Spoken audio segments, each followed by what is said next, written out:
अस्सलाम वालेकुम सज्जनों बेटियों मित्रों की हाल चाल मैं ਤੁਹਾਡਾ ਦੋਸਤ ਮੁਹੰਮਦ ਰਿਖੀ ਸਾਹਿਬ ਤੇ ਮੇਰੇ ਨਾਲ ਨੇ ਕਾਰੀ ਰਿਆਜ਼ ਅਹਿਮਦ ਕਾਦਰੀ ਸਾਹਿਬ। ਅਸੀਂ ਇਸ ਟਾਈਮ ਅੱਡਾ ਕਮੀਰ ਮੁਹੰਮਦ ਬਣਾ ਉੱਥੇ ਰੁਕੇ ਬਰਗਰ ਖਾਣ ਵਾਸਤੇ। ਮੈਂ ਕਿ ਅੱਜ ਦੇ ਵਲੌਗ ਦਾ ਆਗਾਜ਼ ਇੱਕ ਸ਼ੇਰ ਦੇ ਨਾਲ ਕਰੀਏ ਤੇ ਸ਼ੇਰ ਪਸੰਦ ਆਵੇ ਤੇ ਚੈਨਲ ਨੂੰ ਸਬਸਕ੍ਰਾਈਬ ਕਰਕੇ ਬੈਲ ਨੋਟੀਫਿਕੇਸ਼ਨ ਨੂੰ ਜ਼ਰੂਰ ਪ੍ਰੈਸ ਕਰਨਾ ਕਿ ਯਕੀਨ ਤੇ ਚੱਲਦੇ ਨੇ ਛੱਤ ਤੇ ਨਹੀਂ ਚੱਲਦੇ ਤੇ ਅਫਸੋਸ ਕੁਝ ਬੰਦੇ ਹੱਕ ਤੇ ਨਹੀਂ ਚੱਲਦੇ।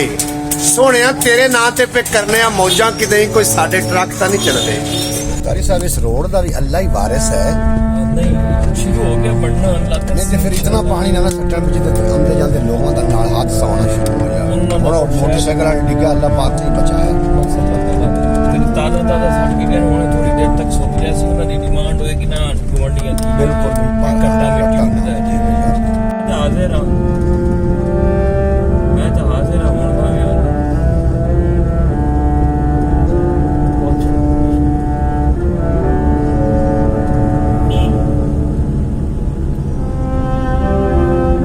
ਇੱਥੇ ਆਣਾ ਹੀ ਸਰ ਜੀਮਾ ਸਰਵਿਸ ਸਟੇਸ਼ਨ